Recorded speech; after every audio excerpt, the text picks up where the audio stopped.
Olá, nesta segunda parte da conversa com Maria João Afonso sobre inteligência, começámos por discutir dois tipos distintos de inteligência de que alguns autores falam: a inteligência fluida e a inteligência cristalizada, que são, na verdade, duas subcomponentes do fator G de que falámos no primeiro episódio. A primeira está ligada à nossa capacidade de resolver problemas novos, que nunca vimos, à nossa rapidez a resolver esses problemas, enquanto a segunda diz respeito sobretudo ao conhecimento que nós acumulamos ao longo da vida, como vocabulário, cultura geral e conceitos que aprendemos, por exemplo, na nossa experiência profissional.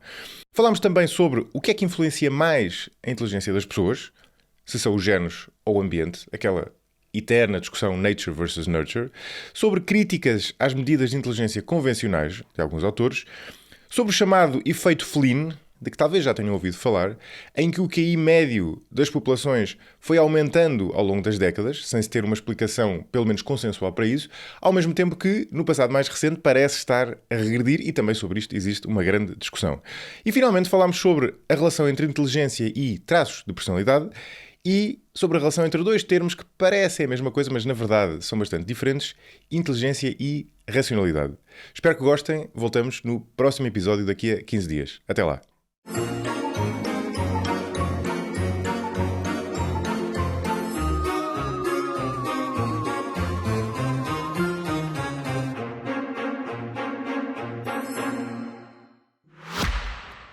Desculpe, tem este fato noutro tamanho? Procurava algum número em particular? Sim, sou um 48 de peito. A 50 de barriga, quando expiro. Quando inspiro, inverte. Sendo assim, já sei o número que precisa. Então? O número de um alfaiate. Um investimento à sua medida, tal como um fato, faz toda a diferença. Mas é mais simples do que parece. Só precisa de um banco com soluções de investimento diversificadas que combinem com o seu perfil de investidor. Novo banco, presente no meu futuro. Novo Banco S.A., registado no Banco de Portugal sob o número 7. Se gosta de ouvir podcasts, conheça a oferta que o Expresso tem para si. Da política à economia, ciência e cultura, passando pelo desporto. Entrevistas marcantes, análises e perspectivas que fazem a diferença. Ouça em expresso.pt e nas principais plataformas de podcast. Expresso. Liberdade para pensar. Nós já levamos quase 1 hora e meia, ainda temos aqui uma série de temas que eu queria cobrir. Agora estou a ficar nervoso, porque há aqui vários pontos ainda onde eu queria ir. Há um que liga a isto que estávamos a falar até agora, e que a João já aludiu um bocadinho há pouco, que é aquela questão dos dois tipos de inteligência, ou os dois subtipos, a inteligência fluida e a inteligência cristalizada, que são interessantes por serem diferentes, mas também porque evoluem de maneira diferente ao longo da vida, não é? Exatamente. Esses dois tipos de inteligência, eu não gosto muito de chamar tipos, mas pronto, essas duas grandes formas de manifestação da inteligência são identificadas pela primeira vez no âmbito do paradigma diferencial. Ou seja, os seguidores de Spearman, houve muita investigação, na sequência daqueles estudos de Spearman, das matrizes de correlações, houve muita investigação, houve muita polémica, se a inteligência era uma coisa só, se era o fator G. Outros autores apareceram a demonstrar que não era só o fator G, era uma multiplicidade de aptidões, enfim, não vamos agora especificar isso. Em certa altura, ali por volta da década de 60, um investigador chamado Raymond Kettle identifica secundariamente a um fator geral comum a toda a atividade cognitiva. Se nós tirarmos das correlações esse primeiro fator e olharmos para as correlações chamadas residuais, o que é que fica lá? E então identificam-se um conjunto, ele identificou na realidade 5, mas deu depois uma atenção muito especial a 2 destes 5 fatores que se chamam de segunda ordem: a inteligência fluida e a inteligência cristalizada. A inteligência fluida ele identificou como uma capacidade, enfim, de natureza mais inata. Isto ainda é um bocadinho hipotético no tempo em que ele propõe isto, mas de natureza mais inata, que tem a ver com a capacidade de resolver problemas novos, de enfrentar situações novas, de raciocinar para tomar decisões perante nova informação. E a inteligência cristalizada, que remete para a utilização de conhecimento adquirido, a aplicação de regras, a aplicação de automatismos, a resolução de problemas com base em informação e em conhecimento e em treino adquirido. Estas duas formas de inteligência foram identificadas. E podia-se dizer, pronto, tantos fatores foram identificados, porque é que estes tiveram tanta importância? Uma das razões tem a ver exatamente com o padrão de desenvolvimento distinto que rapidamente se verificou. Nada que o Wechsler também não tenha antecipado, e já posso comentar um bocadinho melhor isto. Verificou-se que enquanto a inteligência fluida tem um desenvolvimento acelerado durante a infância e a adolescência, ainda algum desenvolvimento durante o início da idade adulta, mas depois inicia um declínio relativamente rápido. E estamos a falar, e isto é muito importante, não estamos a falar do desenvolvimento dos indivíduos, estamos a falar de desenvolvimento médio das pessoas. Ao longo do desenvolvimento, se nós formos fazendo o plot das médias das pessoas ao longo da idade, o que é que acontece? Um desenvolvimento acelerado até durante a infância e a adolescência, já começa a parar um bocadinho durante a adolescência, idade adulta, e um declínio relativamente mais acentuado do que acontece com a inteligência cristalizada. A inteligência cristalizada vai aumentando também, só que atinge um máximo um pouco mais tarde e não tende a declinar de forma tão acelerada, tende a manter-se e apenas declina em idades bastante avançadas. Porque é que eu disse há bocadinho que o Wexler já tinha tido intuição disto? O Wexler já tinha verificado que os resultados nos seus subtestes, eu há bocadinho disse que há vários subtestes nas provas do Wexler que envolvem capacidades distintas, ele já tinha reparado que uns declinavam mais acentuadamente com a idade do que outros. Enquanto num se verificava que as médias se mantinham muito de idade para idade, noutros verificava-se uma mais acentuada. Aliás, ele até chegou a ter uma altura em que, a partir da comparação dos testes que se sabia declinar e dos testes que se mantinham, era possível determinar se estava a acontecer uma deterioração mental maior do que aquela que seria de esperar para a idade da pessoa. Enfim, isto acabou por cair. Neste momento não se utiliza propriamente esse indicador, mas eu falo aqui dele porque representa mais uma vez uma intuição que o Wexler teve nos anos 40, 50, quando só mais tarde vem a aparecer a investigação sobre o desenvolvimento da inteligência fluida cristalizada. Mas para lá deste correlato, digamos, desenvolvimentista, que acaba por nos confirmar, de alguma maneira, que tem expressão, esta distinção tem expressão, há outros indicadores. Por exemplo, uma das teorias, enfim, que data da última década, neuropsicológica da inteligência, identifica duas formas diferentes de conectividade cerebral associadas à inteligência fluida e à inteligência cristalizada. E, portanto, a inteligência fluida e cristalizada parece ter um correlato também neuropsicológico, na medida em que a conectividade cerebral é diferente perante tarefas de inteligência fluida e perante tarefas de inteligência cristalizada. O Network Neuroscience é uma teoria que foi realmente proposta a partir desta constatação, com a utilização de uma metodologia relativamente recente, que é a análise de redes. Verificou o autor Aaron Barbey, verificou que há de facto uma distinção entre as nuvens de tarefas que envolvem inteligência cristalizada e tarefas que envolvem inteligência fluida e que se agrupam em função do tipo de conectividade para que apelam. Ele fala do easy to reach e as difficult to reach. As easy to reach são as conexões fáceis porque vão buscar o aprendido. É cristalizada. É cristalizada, aquilo que está aprendido e, portanto, perante qualquer coisa que nos é familiar, vamos logo buscar a informação necessária para compreender e para gerir aquela situação. Já as difficult to reach connections são, obviamente, as conexões necessárias, porque têm que ser conexões novas que vamos criar dentro do nosso cérebro para resolver problemas novos. E quanto mais novo, mais inusitado for um problema, mais naturalmente que ele apela ao estabelecimento de novas conexões cerebrais e, portanto, a difficult to reach connections.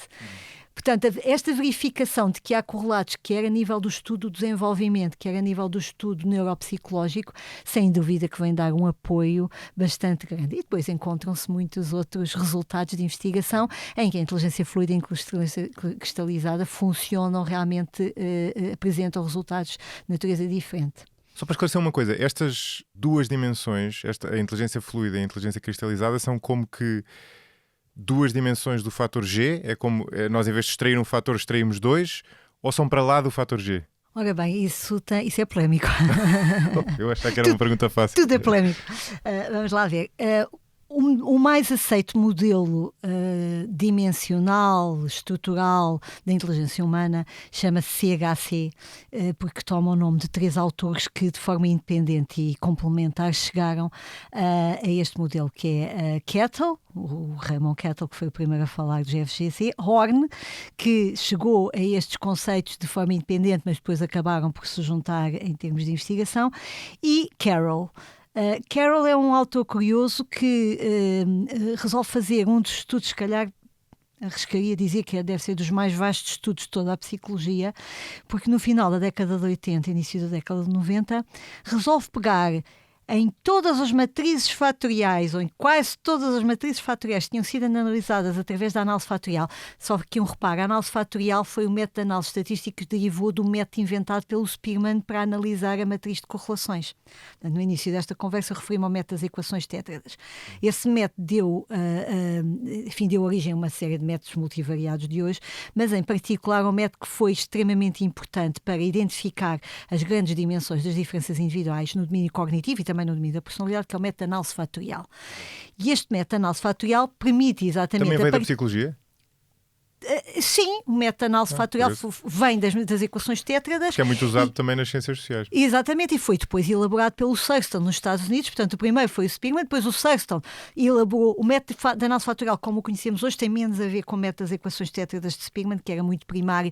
É preciso ver que esta gente, coitada, fazia isto tudo à mão. Exato. E, portanto, pegava em matrizes, intercorrelações e tinha que fazer cálculos à mão. Portanto, o método de Spearman é um método relativamente rudimentar. Thurston vai elaborar um pouco mais este método, mas ainda assim, ainda era à mão que se fazia o cálculo. Eu ainda cheguei a aprender como é que se fazia a análise fatorial à mão quando comecei a trabalhar na minha tese de mestrado. Depois, felizmente, começaram a aparecer os espectros estatísticos, mas eu ainda fiz a minha tese de mestrado nos anos 80, portanto ainda não era assim muito habitual, os computadores pessoais, etc. E os espectros estatísticos, essas coisas vieram um bocadinho mais tarde.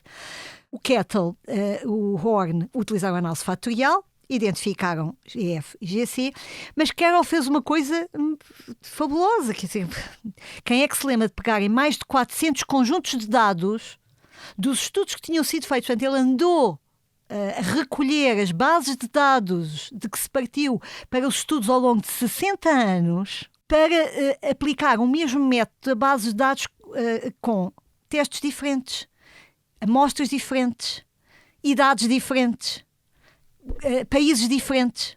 E, portanto, o que é que ele pretendia com isto? Muita da polémica que havia à época sobre quais são os fatores, quais são as grandes dimensões da cognição humana, muita da polémica vinha também da variação metodológica. Os métodos de análise fatorial, por exemplo, dos ingleses e dos americanos não eram bem iguais, portanto, uns acabavam por dar muita importância a uns fatores, outros davam muita importância a outros. E, portanto, o que é que o Carroll fez? Vou pegar uma metodologia uniforme e vou submeter todas estas bases de dados a uma metodologia uniforme e ver o que é que sai daqui de consistente.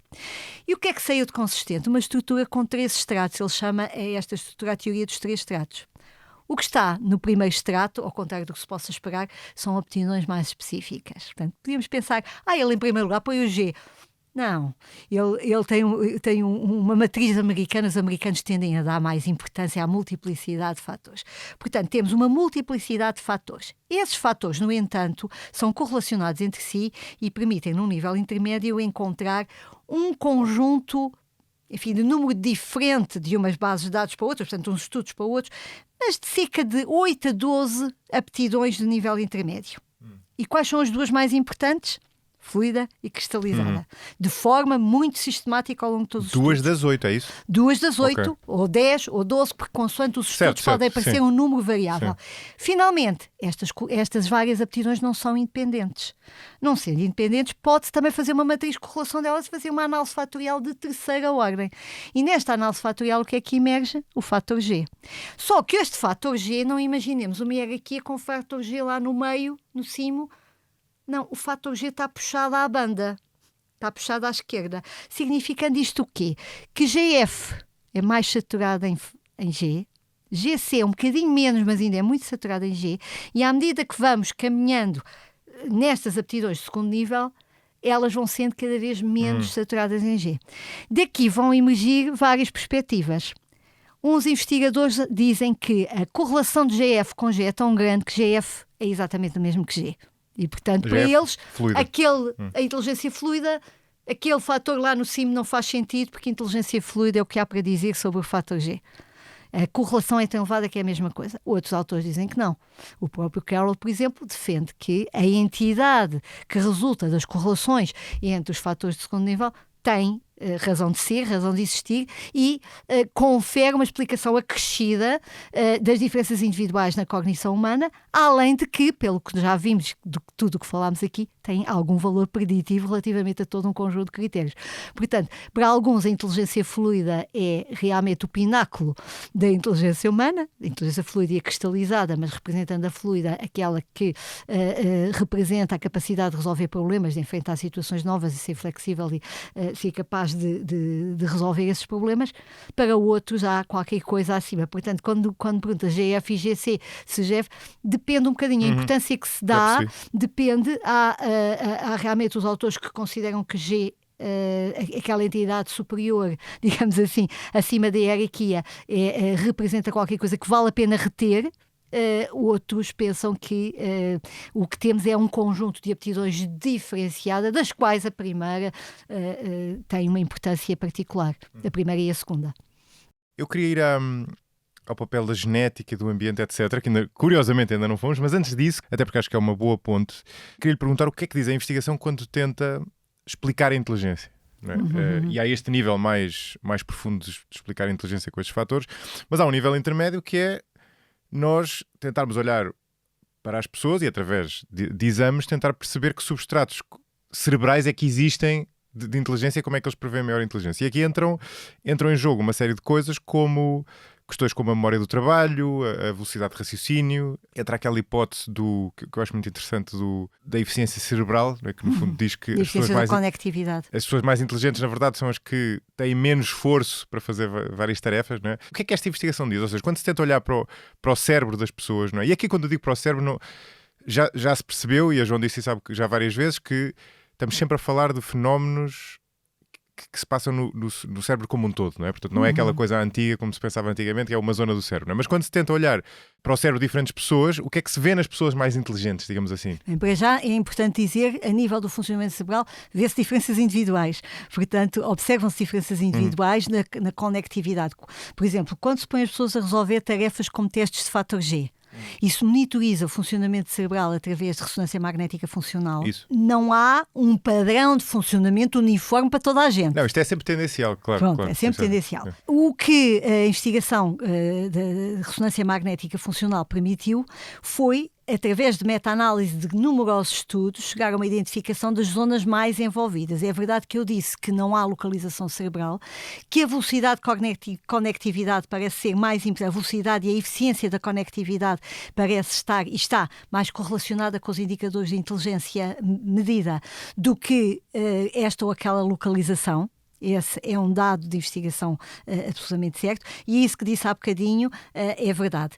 Realmente a investigação mostra que, ao contrário, de forma muito contraintuitiva, por exemplo, o gasto de glicose pelo cérebro pelas pessoas mais inteligentes têm resultados mais elevados no teste de inteligência. Vamos imaginar, pomos as pessoas a resolver os testes, as pessoas vão obter determinados resultados. Quando vamos ligar os resultados que essas pessoas tiveram com aquilo que observámos no seu funcionamento cerebral, as pessoas mais inteligentes gastaram menos glicose.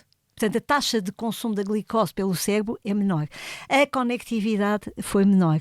Aliás, isto já nos estudos, quando de forma muito incipiente ainda se usavam os estudos de eletroencefalografia, porque ainda não havia os estudos de imagiologia como há hoje, já aí se notava que as pessoas que tinham QI mais elevado tinham menor atividade, as curvas eram menos acentuadas do que as pessoas menos inteligentes.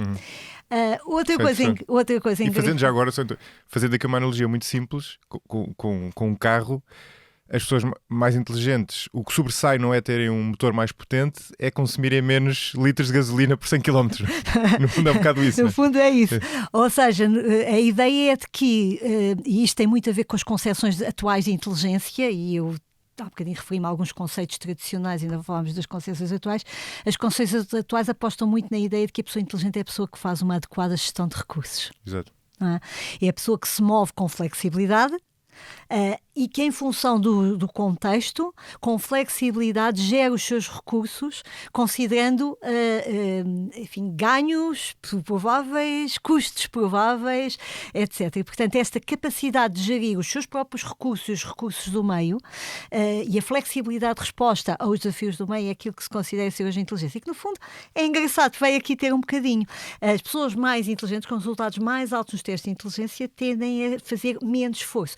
Há alguns estudos engraçados, por exemplo, comparando pessoas com deficiência mental com pessoas sem deficiência mental na resolução de determinadas tarefas. As pessoas com deficiência mental gastam muito mais energia, a atividade cerebral acende muito mais, digamos, nos exames de imagiologia aparecem na forma de luzes e acende muito mais do que nas pessoas que têm resultados mais altos em testes de inteligência. E eu acho particularmente interessante um dos estudos que aparece relatado na literatura, que é um estudo em que pegaram numa amostra de pessoas que não sabiam jogar Tetris, nunca tinham visto o jogo do Tetris à frente. E fizeram um exame com imagiologia cerebral dessas pessoas, eram, salvo erro, uma amostra de 50 pessoas, essas pessoas a jogarem Tetris pela primeira vez. E registaram a atividade cerebral dessas pessoas quando pela primeira vez se confrontaram com o jogo. Depois foram instruídas no prazo, não sei se de um mês, agora já não me lembro do prazo, de um mês, 2 meses, jogarem diariamente Tetris. E as pessoas foram naturalmente evoluindo nos níveis, foram-se aperfeiçoando e, passado esse período de tempo, voltaram a examinar a atividade cerebral dessas pessoas. E a atividade cerebral foi muito menor. Exatamente. Embora os níveis a que elas tinham chegado na resolução do jogo fossem muito mais complexos e muito mais exigentes.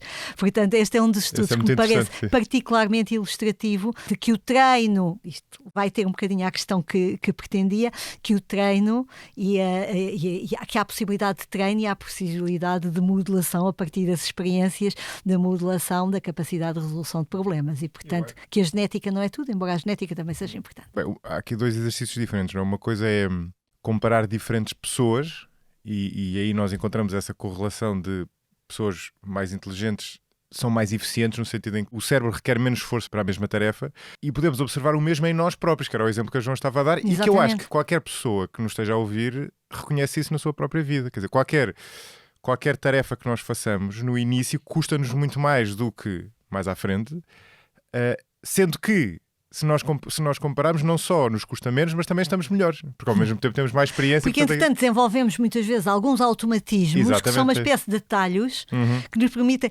Eu costumo dar o exemplo aos meus alunos, costumava, que acabo de me apresentar, mas costumava dar o exemplo da condução de automóvel, que ainda há bocadinho também usou como metáfora. É um belo exemplo. Na primeira aula de condução, nós sentimos que aquilo é overwhelming, não é? Tanta coisa, temos que olhar para o retrovisor, temos que olhar para o retrovisor, temos que pôr o pé na embreagem, temos que. E passado um tempo, tudo aquilo acontece de forma extremamente natural, porque desenvolvemos alguns automatismos, que são os tais atalhos, para resolver a situação. A nossa inteligência cristalizada tomou conta de muitos dos conhecimentos que inicialmente nos pareciam overwhelming e que de repente, afinal, são coisas que de facto aprendemos, desenvolvemos uma estrutura cognitiva. Isto também é engraçado porque, já agora, salto para uma outra coisa, os estudos da psicologia cognitiva às vezes incidiram em comparar o desempenho de experts com o desempenho de novatos numa área. Quase no fundo isto vem um bocadinho a propósito também desta coisa dos novatos no Tetris e depois experientes no Tetris. E, por exemplo, pensou-se durante muito tempo que uma das capacidades excepcionais dos grandes jogadores de xadrez era a sua memória. Os jogadores de xadrez são capazes, os bons jogadores, aliás, no treino de xadrez isso começa-se a desenvolver cedo. Eu tive os meus filhos a aprender a xadrez e um deles até chegou a andar na competição de xadrez e, portanto, uma das coisas que fazem é jogar de costas para os tabuleiros e para vários tabuleiros ao mesmo tempo. É uma coisa que eu acho inconcebível, eu era incapaz. Mas o que é que se pensa? Tem que ter uma memória fabulosa. Mas quando se vai comparar as capacidades mnésicas dos experts com os novatos, não há uma diferença assim tão grande. Portanto, não é só uma questão de memória. E então a investigação esclareceu no sentido que a grande diferença entre o expert e o novato está em que o expert desenvolveu uma estrutura de conhecimentos Exato. Que lhe permite tomar decisões com flexibilidade. Ou seja, o jogador de xadrez não precisa ter presente a posição de todas as peças num determinado momento. O novato tem que saber todas as peças onde elas estão. Claro, o jogador de xadrez experiente sabe que há determinada informação que é nuclear e essencial para a tomada de decisão quanto ao movimento seguinte. É a primeira dimensão daquelas de que falámos há bocado, não é? Perceber o que é relevante e o que não é relevante. O que é relevante e o que não é relevante. E a diferença entre os novatos e os experts está então na construção de uma estrutura de conhecimentos. Mal comparado, enfim, um bocadinho mal comparado, estou aqui a fazer uma ponte entre coisas se calhar um bocadinho distintas, mas simplificando, quando na condução do automóvel o que nós começamos a ter é uma estrutura de conhecimento sobre a situação e o desenvolvimento de um conjunto de automatismos que nos permite gerir muito melhor a situação de forma muito mais automática, o que depois também traz os perigos com maior risco de erro. Não é? Entramos na história do sistema 1 e do sistema 2 do Kahneman. Sim, eu queria ir lá, por acaso, mais à frente. E agora sim, falando da genética e do ambiente, não é? Quando descendo mais um nível, para variáveis mais estruturais, não é? Quando se tenta correlacionar os níveis de inteligência com aspectos genéticos e com aspectos ambientais, e se calhar não só, já lá vamos, o que é que sobressai, não é? Ou perguntando de maneira mais direta, quanto é que a genética explica da variação da inteligência? A primeira coisa que eu tenho que comentar é a maneira como a pergunta está feita, porque como nós bem sabemos em ciência, a maneira como fazemos as perguntas condiciona de alguma maneira a maneira como damos respostas. E colocar a pergunta dessa maneira equivale a dizer que os efeitos do meio e da genética são independentes. Que não são. Ou se quiseres, quanto é que a variação da genética explica a variação da inteligência? Que é a única coisa que se pode medir, não é? Ora bem, claro que quando nós vamos estudar isso desse ponto de vista, e isolamos de alguma maneira os fatores genéticos relativamente aos fatores de meio, procuramos fazê-lo, e uma das linhas de investigação que a psicologia da inteligência seguiu para o estudo desse aspecto foi exatamente a chamada genética comportamental, que consiste em utilizar diversos graus de parentesco para verificar até que ponto é que os resultados dos testes de inteligência são mais correlacionados entre membros de uma família que partilham mais genética do que entre membros de uma família que partilham menos genética. E aí, devo-lhe dizer que a hierarquia das correlações é perfeitamente clara. A correlação mais elevada é entre gêmeos monozigóticos criados separados. Eu não falo dos monozigóticos criados juntos, porque esses confundem os efeitos da genética e do meio. Exatamente. Portanto, normalmente a investigação nesta área tende-se a descartar essa informação, porque os monozigóticos criados juntos partilham não só a genética como o meio. Mas os monozigóticos criados separados... Monozigóticos são o que comumente se chama de gêmeos verdadeiros. Gêmeos verdadeiros. Sim. Portanto, os gêmeos monozigóticos virtualmente partilham toda a sua carga genética, 100% da carga genética. Eu digo virtualmente porque há sempre a hipótese na divisão celular acontecerem mutações, acontecerem crossing overs dos cromossomas, enfim. São pode clones, haver basicamente. Pequenas alterações que podem haver, que se nós pensarmos nos, acho que cerca de 6 bilhões e tal de nucleótidos que temos na nossa genética, penso que não é isso que vai introduzir uma diferença muito expressiva entre gêmeos. Portanto, os gêmeos monozigóticos virtualmente partilham 100% de material genético. Quando nós vamos correlacionar os resultados em testes de inteligência, seja QIs, seja resultados em testes de fator G, entre gêmeos monozigóticos encontramos correlações na casa dos 0,80. São bem expressivas, não é? Quando fazemos essas correlações para gêmeos dizigóticos, exatamente, criados separados também, portanto as mesmas condições, mas os gêmeos já só partilham 50% do material genético. São irmãos. Tal como irmãos comuns. Sim. As correlações já são mais baixas, já andam ali na casa dos 0,60, 0,70. E, curiosamente, num estudo de meta-análise, a investigadora Grigorin, que é uma investigadora russa, de raiz russa, mas tem trabalhado muito nos Estados Unidos, apresenta um gráfico em que nós temos na base a correlação de monozigóticos criados separados e depois vai por ali fora as correlações, e realmente as correlações são cada vez menores, até chegarmos às correlações entre as crianças adotadas e os seus pais adotivos, que já são bastante baixas, entre os irmãos adotivos, etc. Portanto, não há dúvida que este cenário desenha uma importância de algum significado da genética para a explicação das diferenças individuais na inteligência. Mas é importante aqui frisar uma coisa, nós estamos a falar da importância em termos populacionais. E quando eu agora digo assim, o coeficiente de irritabilidade que é um indicador bastante utilizado em genética populacional. Provavelmente já teve aqui convidados que se referiram a ele noutras áreas. Quando calculamos, eu não gosto muito de chamar quociente, porque aquilo é determinado através de uma fórmula que não é propriamente um quociente, mas pronto, o coeficiente de irritabilidade. Quando o coeficiente de irritabilidade determina o quê? Exatamente aquilo que o Zé Maria disse há pouco. Que percentagem da variabilidade da inteligência é determinada pela variabilidade genética da população. É um indicador populacional. Nós não podemos passar disto para dizer o Zé Maria ou eu tem a sua inteligência explicada desta maneira. Não podemos. Sim, e também depende da população. Depende da população, porque depende muito da variância da população, sim. por um lado. E, por outro lado, é engraçado que depende também da idade. Em termos médios, considera-se, e se calhar não vai surpreender o número, que é 0,50. Alguns autores, pelo contrário, dizem, que são mais apologistas da hipótese genética, dizem que há uma grande quantidade de estudos que mostram que o coeficiente de irritabilidade da inteligência ronda 0,60. Na verdade, e de forma contraintuitiva, ele tende a ser, acha que cada vez mais alto ou cada vez mais, já disse que era contraintuitivo, cada vez mais alto ou cada vez mais baixo à medida que tomamos amostras de pessoas mais velhas. A genética vai pesando menos, suponho, não é? Porque o fator ambiental ganha peso. Mas é o contrário que acontece. É o contrário que acontece. O coeficiente de irritabilidade, que é ainda relativamente pequeno na infância, vai aumentando com a idade e chega quase aos 0,80 na idade avançada. Ou seja, dito de outra maneira, em termos populacionais, volto a dizer, certo. Não, em termos populacionais, fazer esse a nossa inteligência vai sendo cada vez mais parecida com a nossa matriz original, com a nossa inteligência, com a inteligência dos nossos pais, digamos assim. Curioso. Ora, um dos mecanismos que é alegado como explicando este efeito tem a ver exatamente com a epigenética e com o facto que os efeitos da genética e do meio não são separados. E, portanto, a nossa genética determina em grande medida os meios que nós escolhemos.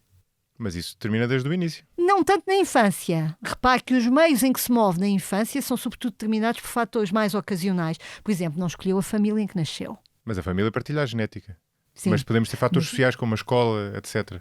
Os seus pais é que escolheram a escola onde andou. Se calhar os seus primeiros amigos foram determinados pelas amizades dos pais. Portanto, na infância nós não fazemos ainda muitas escolhas, mas ao longo da vida, e a partir do fim da infância e início, começamos a escolher os amigos, começamos a escolher o companheiro para a vida ou a companheira para a vida, começamos a fazer escolhas vocacionais, começamos a fazer escolhas de atividades. Escolhemos. Ora, as escolhas... O que é que eu quero dizer com isto? Os ambientes não nos caem aos trambolhões em cima de nós. Os ambientes, claro, os meios... Quando se fala de que a inteligência é adaptação ao meio, há aqui, eu há bocadinho era para me referir a isto e depois acabou por a conversa ir para outro caminho. Há aqui várias falácias. Por um lado, o que é isto de meio? O próprio conceito de meio na psicologia é às vezes muito turvo e, portanto, convinha de termos um bocadinho mais a pensar o que é o meio e como é que podemos classificar os meios e como é que podemos estudar os meios de maneira que nos seja útil à investigação psicológica. Mas essa é uma questão. Outra é pensarmos que o meio é independente. Ora, o meio não é independente da genética porque nós escolhemos os meios onde nos movemos. Por exemplo, quando eu escolho estudar ciências e não estudar... Quando eu escolhi, por exemplo, estudos científicos e não escolhi estudos artísticos, que era uma opção também para mim, ao mesmo tempo escolhi com isso o tipo de pessoas com que convivi ao longo da minha vida, os colegas, o tipo de matérias sobre as quais, ou de temas sobre os quais me fui debruçando, sobre os quais fui refletindo, etc. E, portanto, tudo isso condiciona a minha atividade cognitiva e, portanto, há um mecanismo de retroalimentação em que aquilo que nós somos geneticamente determina em parte as escolhas que fazemos que reforçam de alguma maneira alguns aspectos da nossa genética. Portanto, quando alguns investigadores dizem que a genética explica mais do que o meio, não é porque a genética diretamente explica mais, é porque os próprios meios são influenciados pela genética. Claro que convém depois acrescentar só que os meios também afetam a própria genética. Assim como a genética afeta a escolha dos meios, nós sabemos hoje que o código genético não é uma coisa rígida e determinista. Há interações entre os genes, há genes cuja intervenção é bloqueada ou é... a expressão do gene, certo. A expressão dos genes é outra coisa. Uma coisa é o código genético, outra coisa é a expressão dos genes. E sabe-se hoje que o treino, as experiências, etc., podem afetar a expressão genética. Portanto, quando nós colocamos isto em termos epigenéticos, deixa de fazer sentido a pergunta o que é que explica mais, o meio ou a genética. Naturalmente que no plano individual estes fatores são completamente inseparáveis. Sim, esse é um bom ponto e para quem nos está a ouvir, o interessante aqui é que não é possível olhar para uma pessoa e estudar quanto é que contribui a genética daquela pessoa enquanto é que contribui o ambiente. A única coisa, e daí eu ter feito a pergunta daquela forma, a única coisa que nós podemos estudar é quanto é que a variação de um dos fatores explica a variação do outro. População. Naquela população. E, portanto, isso não pode ser generalizado para o caso individual, porque o percurso de desenvolvimento... Isso é a chamada falácia da divisão, pois, não é? Tirado... Exatamente. Quando eu digo que aqui generalizar, foi né? realmente uma utilização um bocadinho invertida do termo. Mas a ideia de que, pronto, se isto é verdade para a população, então 60% da minha genética é explicada pelo... Não. Sim. E há outro ponto também que é importante fazer, que é muito interessante nesta área, que é, se nós só conseguimos medir a variação, isto também implica que essa variação vá mudar de acordo com a variação de cada um dos dois fatores, genética e ambiente, na amostra. Concretizando, não é? Se nós, vamos imaginar que nós conseguíamos implementar políticas públicas que diminuíssem muito a variação do ambiente em que as pessoas são criadas. Tínhamos a escola desde mais cedo, tínhamos uma intervenção maior nas famílias, etc, etc. E, portanto, o ambiente em que as pessoas cresciam variava muito menos. O que é que ia acontecer? Os genes iam passar a explicar mais. Exatamente. Não é? Exatamente. É uma espécie de paradoxo, não é?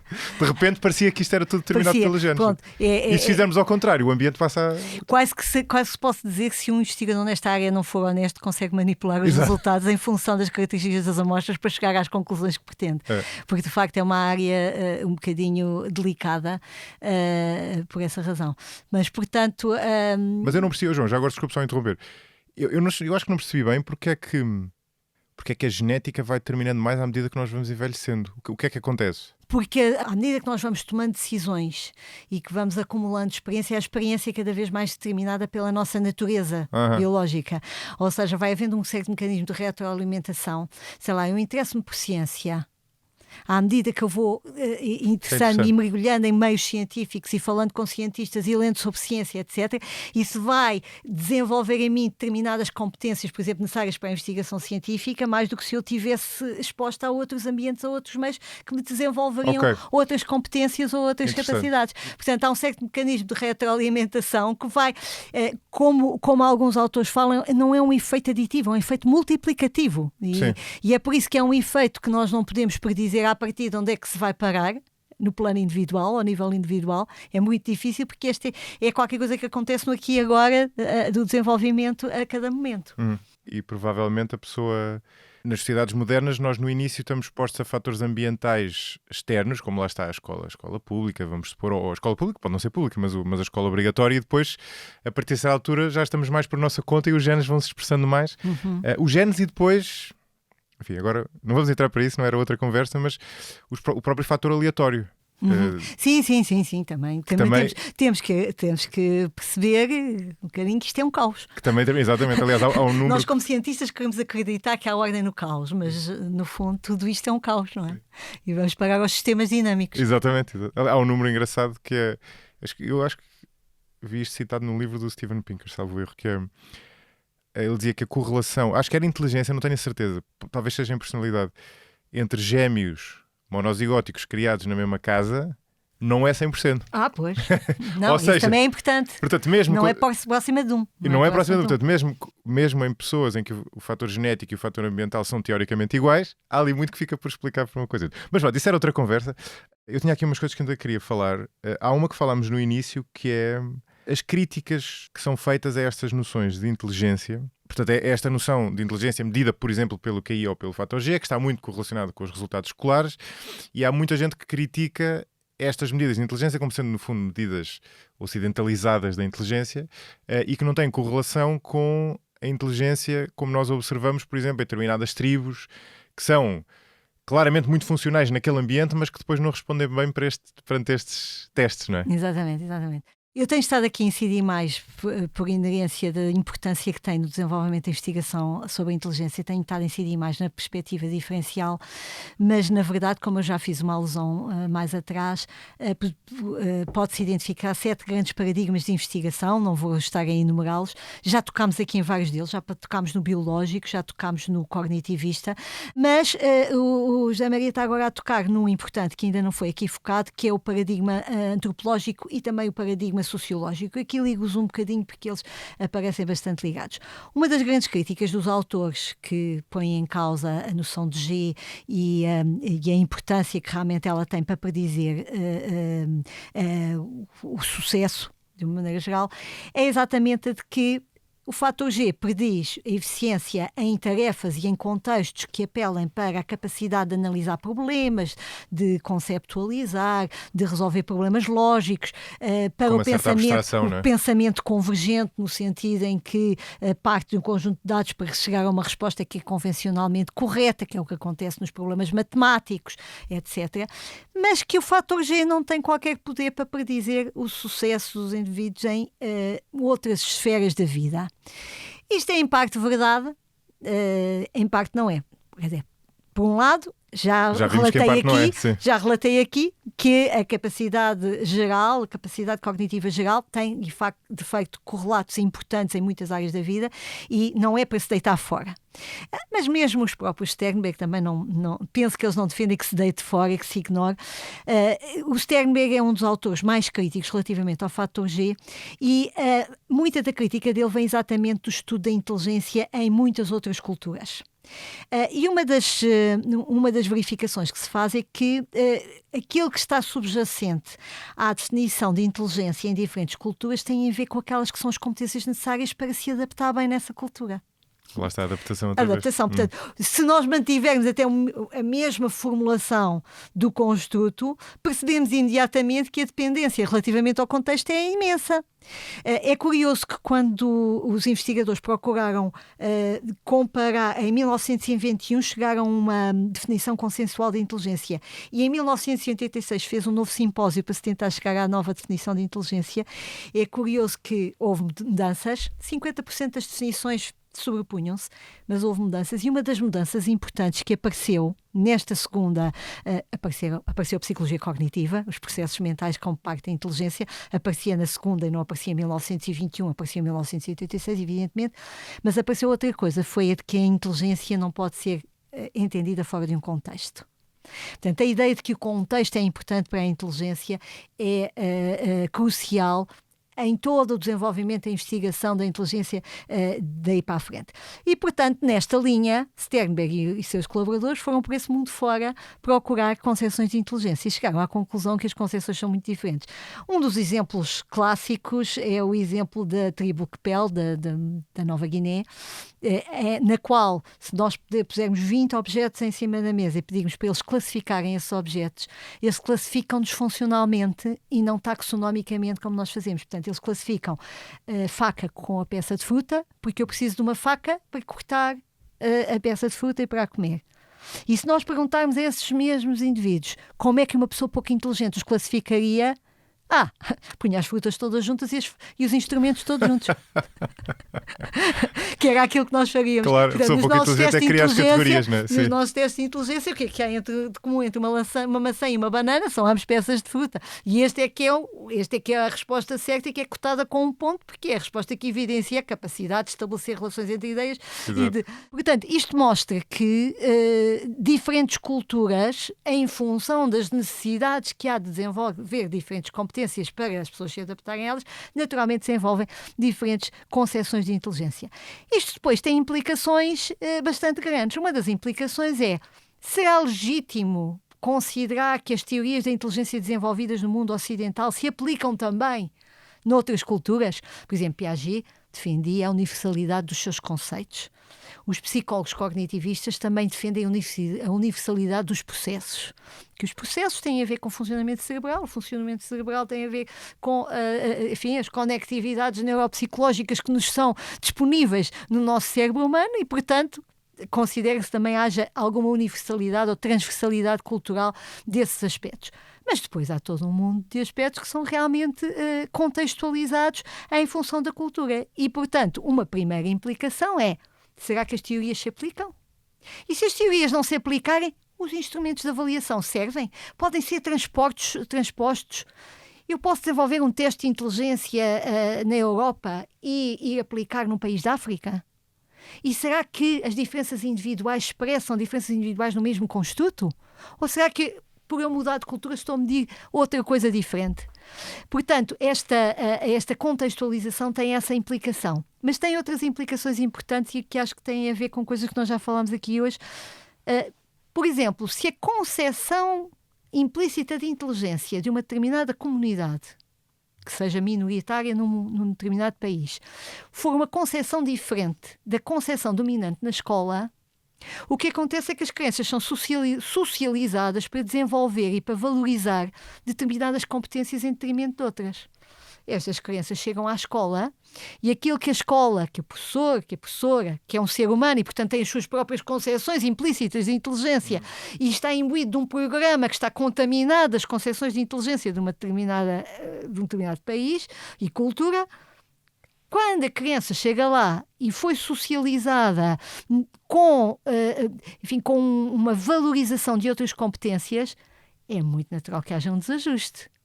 Isto pode explicar porque crianças de comunidades comunitárias muitas vezes têm dificuldade na adaptação à escola e têm resultados menores. Portanto, quando nós estamos aqui a falar das concepções implícitas de inteligência, a importância não é só nós reconhecermos que a nível mundial estas diferenças existem.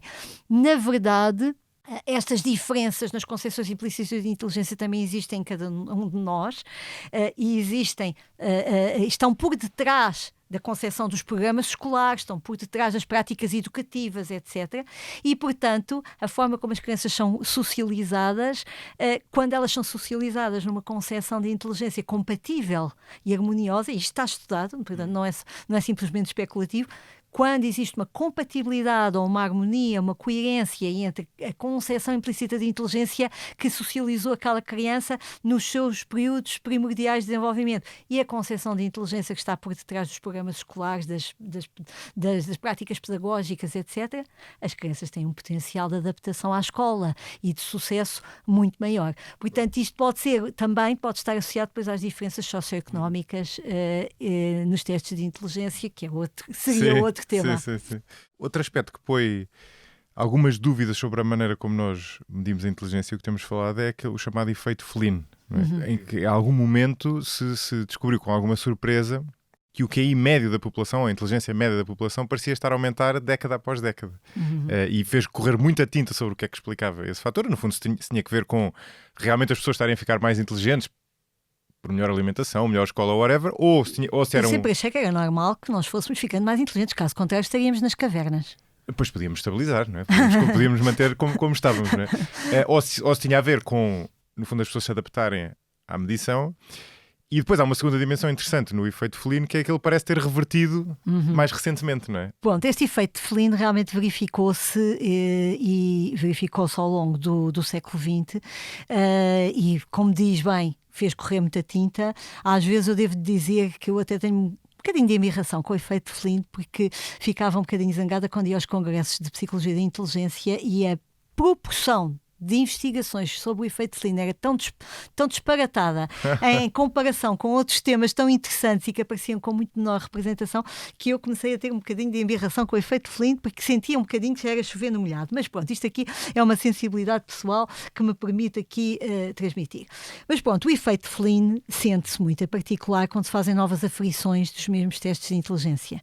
Por exemplo, nós em Portugal sentimos muito isso quando houve uma primeira aferição de uma versão de um teste do Wechsler para crianças, a WISC, a Wechsler Intelligence Scale for Children. Foi feita a aferição nos anos 60.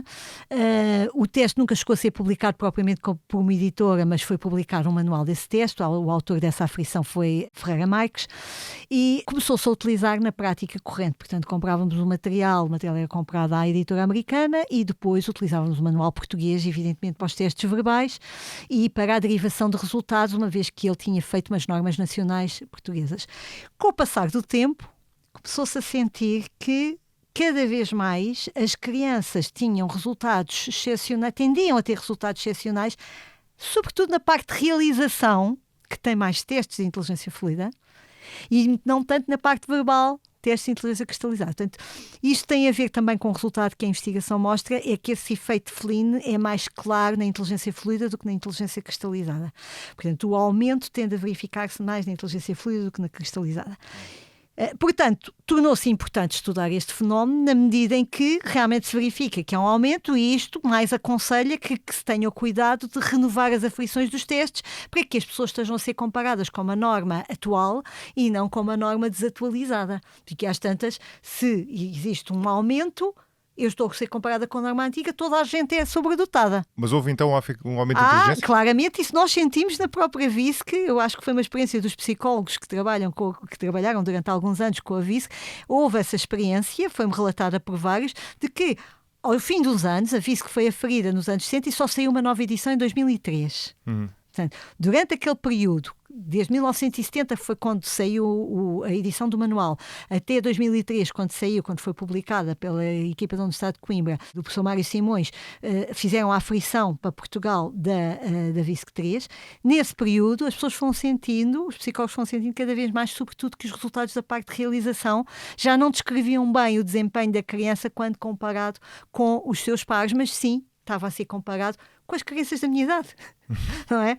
Em 2000 estavam a ser comparados com as crianças da minha geração, que eu estive na escola primária. Eu podia ter sido a amostra da aferição da VISC, por acaso não fui, mas poderia ter sido perfeitamente. Portanto, sente-se esse efeito na prática. Mas de onde é que ele vem?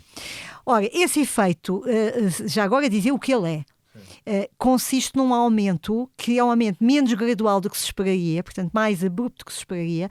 Para as crianças estima-se em 3 pontos por década e para os adultos ainda é mais, 5 pontos por década, o que significa que numa geração, e normalmente estima-se uma geração 25 a 30 anos, não é?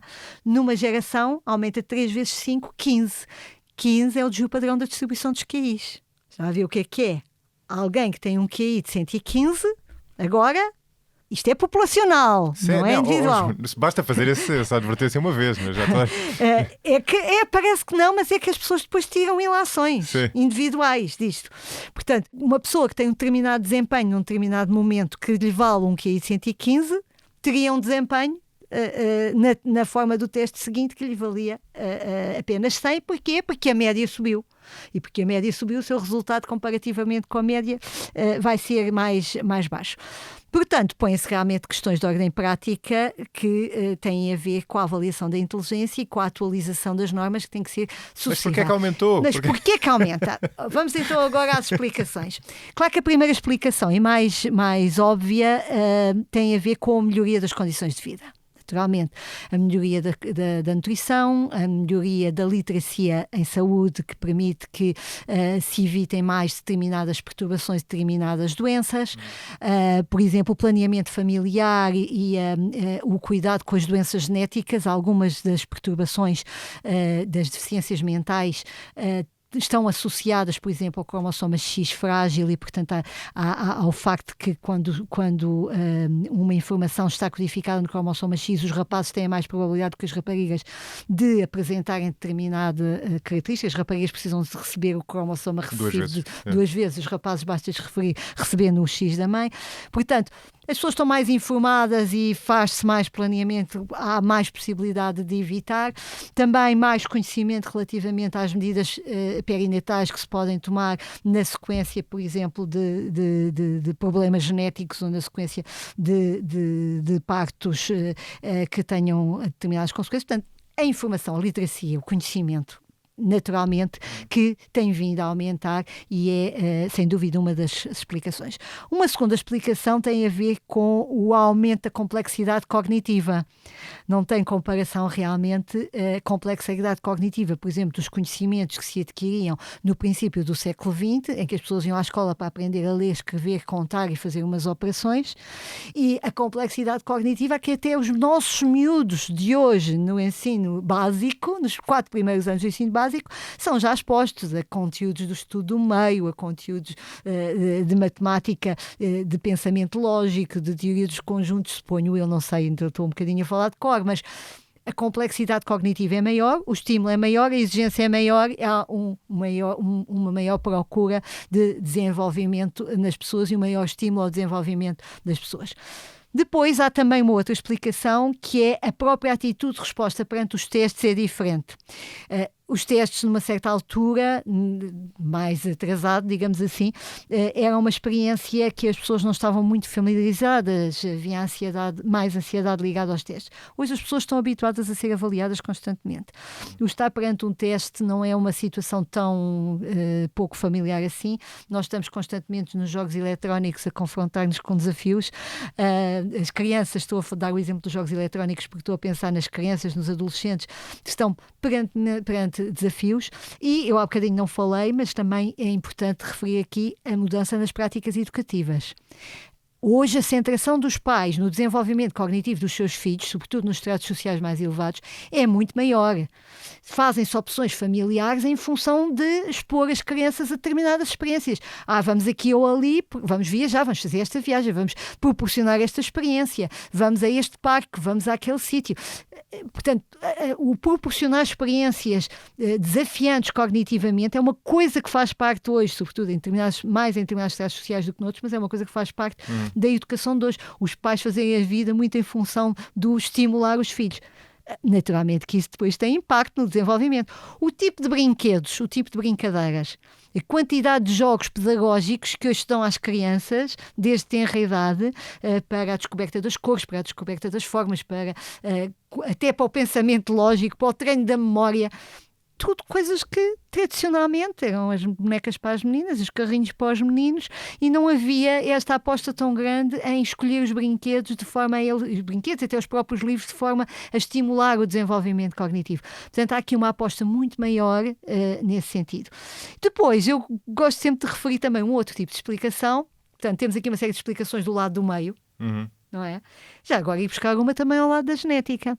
Uma das explicações que é avançada por um investigador desta área, que é interessante, é a heterose. O que é heterose? Heterose é, digamos que, o oposto da consanguinidade.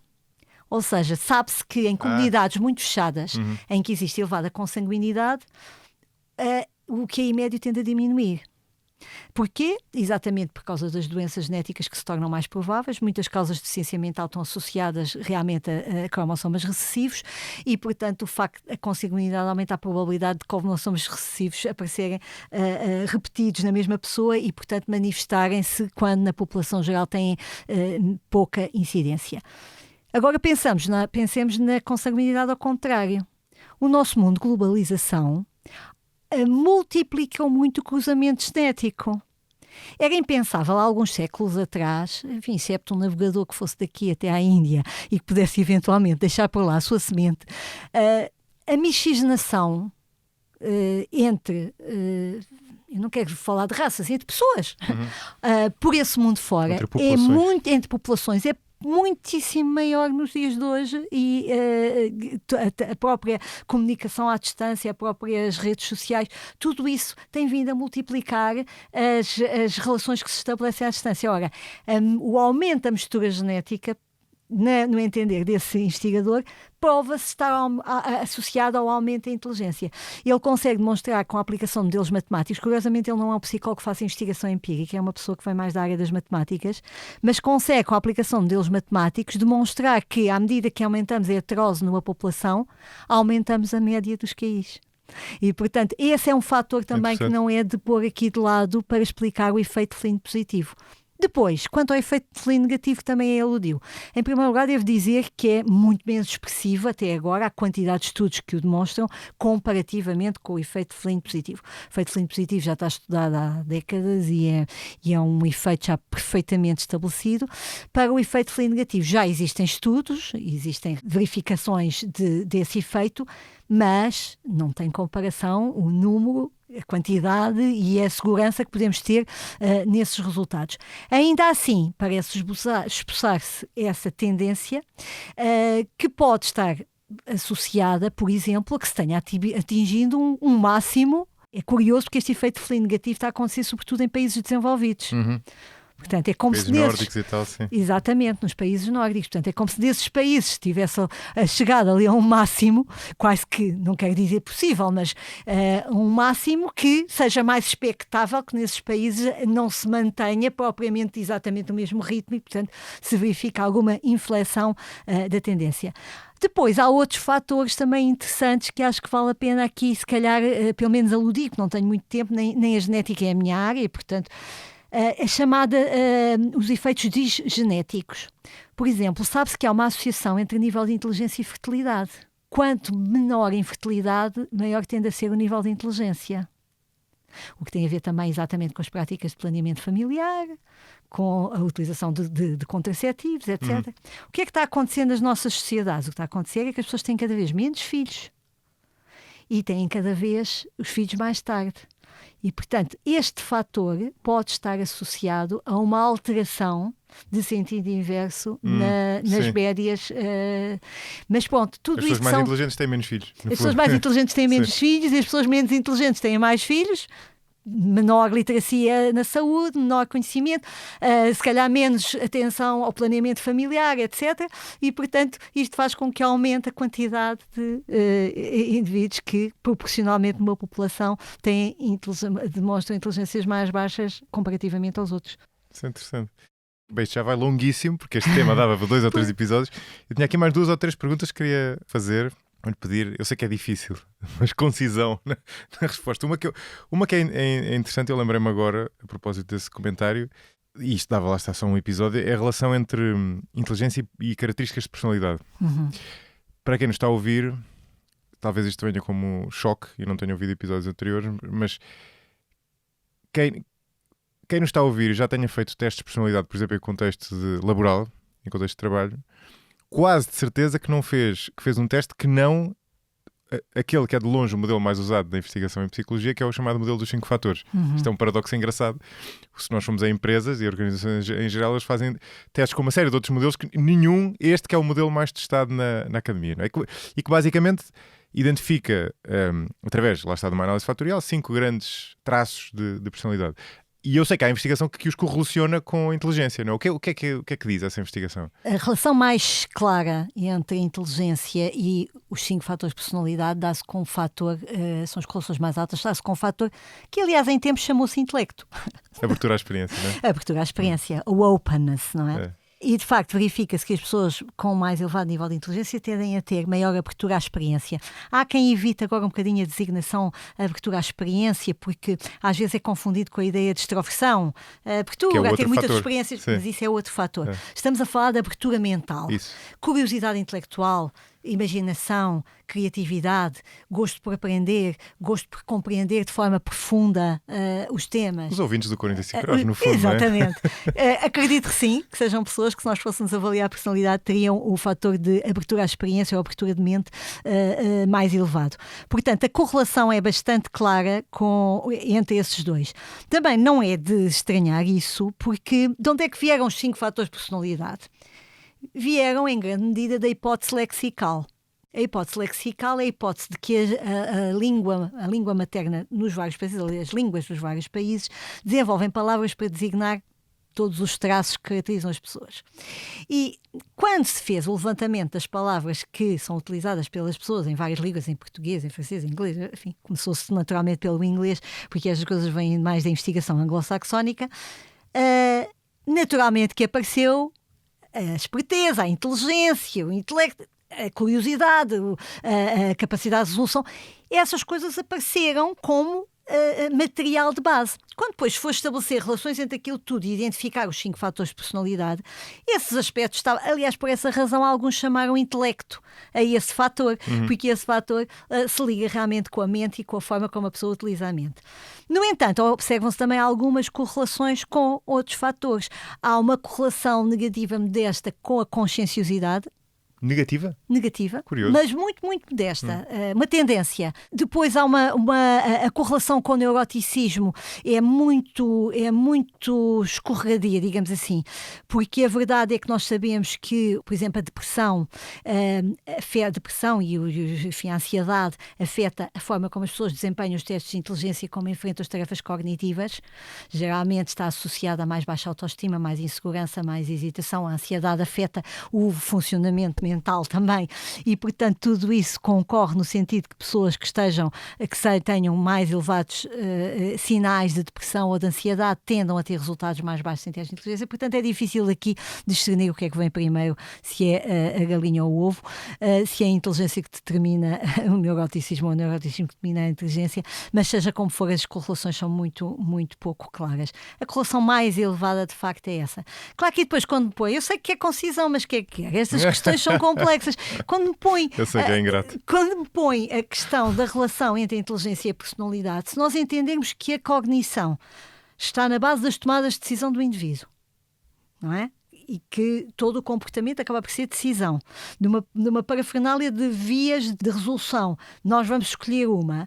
Naturalmente que aquelas que são as formas como nós tendencialmente lidamos com o meio e resolvemos os problemas e os desafios do meio, vai acabar por se cristalizar, de alguma maneira, em traços. Claro, Não é? claro. Portanto, a relação é absolutamente intrincada, mesmo que não vamos para os conceitos dos 5 fatores, mesmo que pensemos só na natureza das variáveis que nós temos aqui em jogo, naturalmente que existe há uma teoria, eu sei que já vou longa, mas gosto muito tenho que mencionar esta não é uma teoria, é uma meta-teoria de um investigador francês, Roquelin, já falecido, e ele propôs, uma certa altura, uma meta-teoria. O que é que ele pretendia?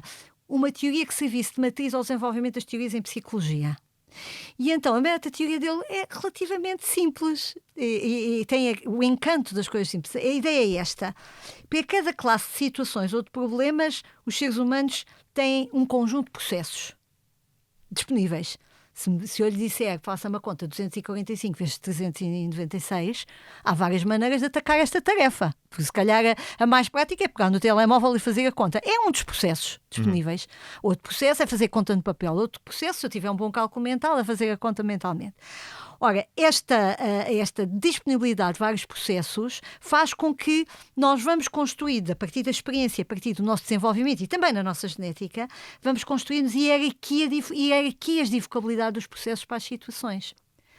Ou seja, há processos que nós mais facilmente, predominantemente, nós utilizamos para resolver uma situação. Tendemos a abordar a situação de uma determinada maneira. E se calhar há alguns processos que estão no topo da nossa hierarquia de forma tão cristalizada que até são transversais a várias situações. Por outro lado, as situações também têm a sua hierarquia de eficácia. Nem todos os processos resolvem a situação da mesma maneira. Se for fazer o cálculo que eu disse há bocadinho de cabeça, tem mais probabilidade de levar tempo. A não ser que seja um idiota savant. Um savant. Tem mais probabilidade de levar muito tempo e até de cometer erros pelo caminho do que se puxar da máquina de calcular. Por isso é que provavelmente é esse o processo que lhe ocorre logo em primeiro lugar. Portanto, quando os processos que estão no topo da hierarquia de evocabilidade das pessoas que são aqueles que melhor resolvem as situações, essas pessoas vão ter sucesso e vão ter tendência a repetir esses processos de resolução. Quando esses processos de resolução se cristalizam como processos de resolver e de enfrentar determinadas situações, acabam por se condensar como traços. Aquela pessoa aborda os problemas desta maneira. E quando essa maneira for muito rígida, se calhar são traços psicopatológicos. Ou seja, aquela pessoa é tão rígida, só sabe enfrentar as situações, independentemente das suas características desta maneira. Certo, bom ponto. Lá se foi a flexibilidade típica do funcionamento inteligente, não é? Portanto, esta meta-teoria da vicariância é engraçada porque permite ao mesmo tempo perceber como é que podíamos fazer teorias que dessem conta do universal e do individual e, por outro lado, teorias que reunissem, afinal, cognição com não cognição e deixar de haver esta separação que, por vezes, ainda contamina um bocadinho a investigação na área da inteligência, que é pensar que cognição é uma coisa e que condutas não cognitivas, ou chamadas conativas, são outra e que, portanto, mesmo que tenham interligação, são coisas separadas, não são assim tão separadas. Isto podia nos levar à inteligência emocional, não era? Se tivéssemos tempo. Força.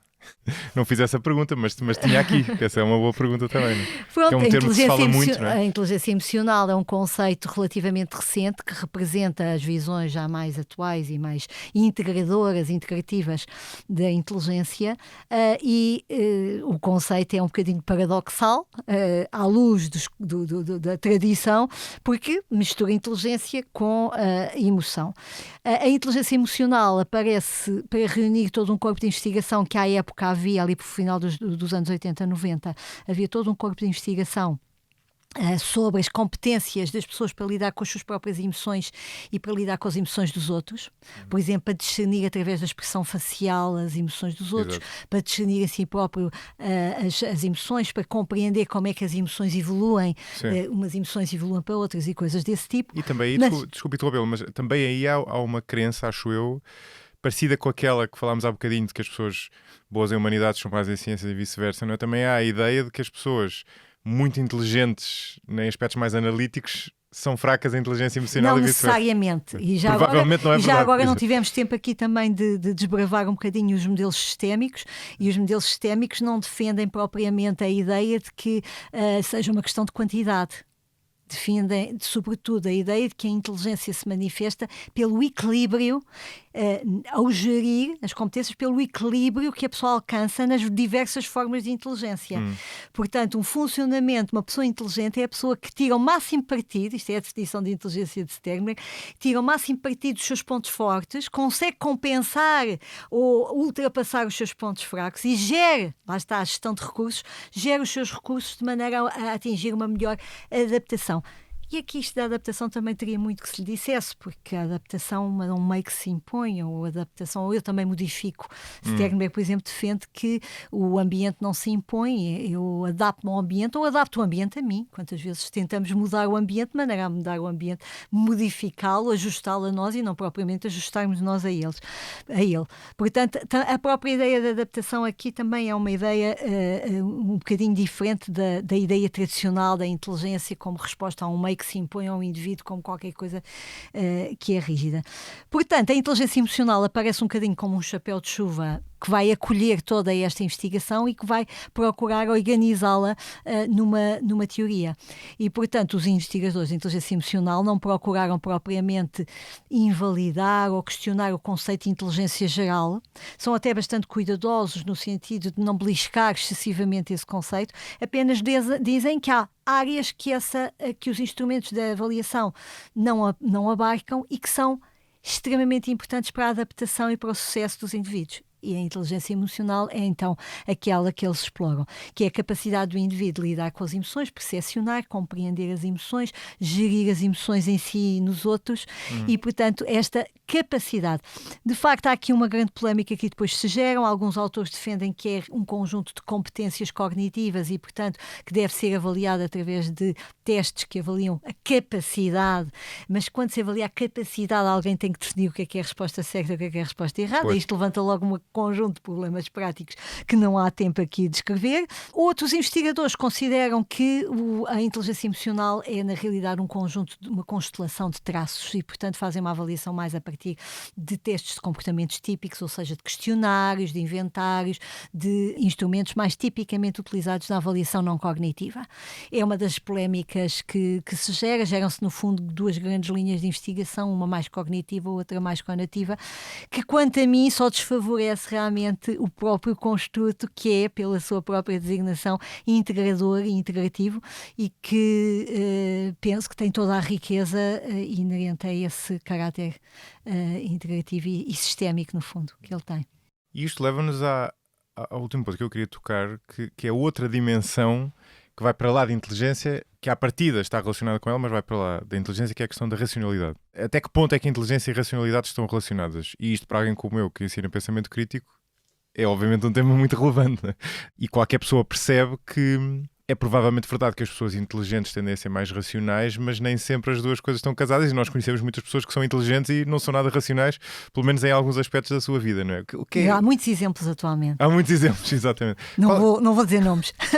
Qual é a relação entre estes dois conceitos? Ora bem, inicialmente a inteligência era considerado que incluía a racionalidade. Aliás, a definição de inteligência mais aceita até hoje, que é a do Wechsler, é: inteligência é o agregado ou capacidade global do indivíduo agir finalizadamente, portanto, a intencionalidade, pensar racionalmente e possuir com eficiência em relação ao meio.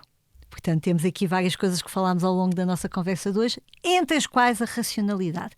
Claro que os investigadores mais recentes, e estou-me a referir ao Kahneman, por exemplo, vêm sublinhar que os testes de inteligência tradicionais acabam por não tomar em conta verdadeiramente a racionalidade, na medida em que não questionam os postulados cognitivos em que se baseiam as tomadas de decisão quanto às respostas que as pessoas dão aos testes, e esses postulados cognitivos é que devem ser muitas vezes questionados. Portanto, isto é uma influência, qualquer coisa que vem da influência da psicologia cognitiva também, não é? Das crenças e do desenvolvimento de crenças e de cognições e os vieses cognitivos. Ora, existe naturalmente uma relação. Aquilo que nós vemos no pensamento, que me parece expresso nas ideias de Kahneman, que distingue o pensamento rápido do pensamento lento, é a ideia de que a racionalidade é um pensamento mais lento, mais ponderado e, portanto, as pessoas que tomam decisões mais impulsivamente, mais emocionalmente, mais intuitivamente, podem cair em algumas falácias. E é de facto a isso que nós assistimos. De facto, muitas vezes vemos que, eu não vou dizer nomes, mas pessoas tendem a tomar decisões de enorme importância, de enorme relevância e de enorme consequência para os outros, às vezes até para as nações, tendem a cometer claramente erros cognitivos e baseiam-se em crenças cognitivas de omnipotência, de omnisciência. Pronto, aqueles vieses cognitivos, aqueles diversos vieses cognitivos, eu acho que certamente consegue identificar. Portanto, hoje em dia, muitos autores defendem que a concepção tradicional de inteligência, na verdade, não abrange o conceito de racionalidade, que é outra coisa à parte. Eu acredito que não seja outra coisa completamente à parte, porque tudo isto tem a ver com tudo. Eu até há pouco já lhe disse que inteligência e personalidade são uma e a mesma coisa. Se nós pensarmos de um ponto de vista metateórico e pegarmos, por exemplo, na tal teoria da vicariância do tal autor francês, são uma e a mesma coisa e são completamente inseparáveis e podemos equacionar um modelo em que estão completamente unidas. Portanto, do mesmo modo, me parece que pensar que a racionalidade é uma coisa à parte. Agora, o facto de se ter apostado muito na avaliação da inteligência em a sobreavaliação do pensamento convergente fez com que o tal pensamento rápido acaba por não ser avaliado nos testes de inteligência tradicionais e por isso alguns investigadores dizem que a avaliação da racionalidade deve passar por outra coisa, que é o testar os vieses cognitivos das pessoas e o pôr à prova os vieses cognitivos das pessoas. E alguns testes de racionalidade são, portanto, bastante diferentes dos testes de inteligência, porque em vez de procurarem conduzir à resposta certa, procuram conduzir ao erro para depois testar os vieses que conduziram ao erro. E todos nós sabemos que há pessoas, lá está, muito inteligentes e que, por exemplo, podem ter opiniões muito enviesadas. Por exemplo, aliás, o que a investigação mostra também é muito interessante é que a inteligência pode ser um meio para eu chegar à verdade ou para eu me aproximar da verdade, mas também pode precisamente ajudar-me, dar-me os meios para eu arranjar os melhores argumentos para sustentar a minha posição. Exatamente, exatamente. Quanto mais inteligente eu for... As profecias autoconfirmadas, não é? Autoconfirmatórias, em que sou atenta à informação que confirma o meu conhecimento anterior e sou insensível ou esqueço ou distraído relativamente àquilo que não confirma os meus postulados. Claro que todos nós estamos sujeitos a esses vieses cognitivos e devemos estar conscientes deles e realmente o Zé Maria perguntava nos apontamentos que trocou comigo se devemos ensinar ou educar para a racionalidade. Pois parece-me que sim, que é qualquer coisa que seria útil, não só ensinar o pensamento convergente, mas também estimular as pessoas a pensarem alternativamente, que no fundo isso tem a ver também com o pensamento divergente, é como é que eu posso olhar para este problema de outras maneiras. Claro, e sem impedindo que os meus vieses cognitivos simples. Eu perguntar quando são 2 mais 2 e a pessoa responde 4. Está bem, agora vamos pensar em outras maneiras de juntar 2 com 2 sem ser o resultado ser 4. Claro. Há 22. 2 e 2, 2 colado de 2 dá 22. Está bem, agora vamos pensar noutra maneira. Portanto, no fundo, quando nós desafiamos a criatividade, também vamos trazer a lume o desafio dos nossos postulados e dos nossos princípios Exato. estabelecidos e cristalizados das nossas crenças. Exatamente. Ótima maneira de terminar esta grande viagem por este tema. Havia tanto mais. Mas havia muito mais, claro.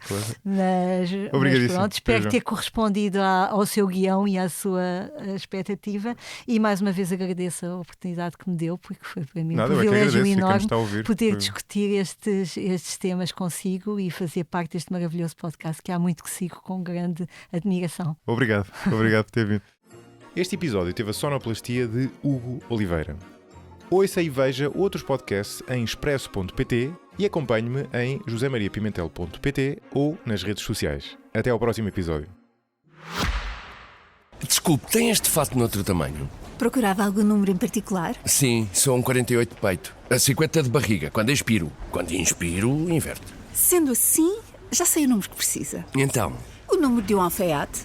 Um investimento à sua medida, tal como um fato, faz toda a diferença. Mas é mais simples do que parece. Só precisa de um banco com soluções de investimento diversificadas que combinem com o seu perfil de investidor. Novo banco, presente no meu futuro. Novo Banco S.A., registado no Banco de Portugal sob o número 7.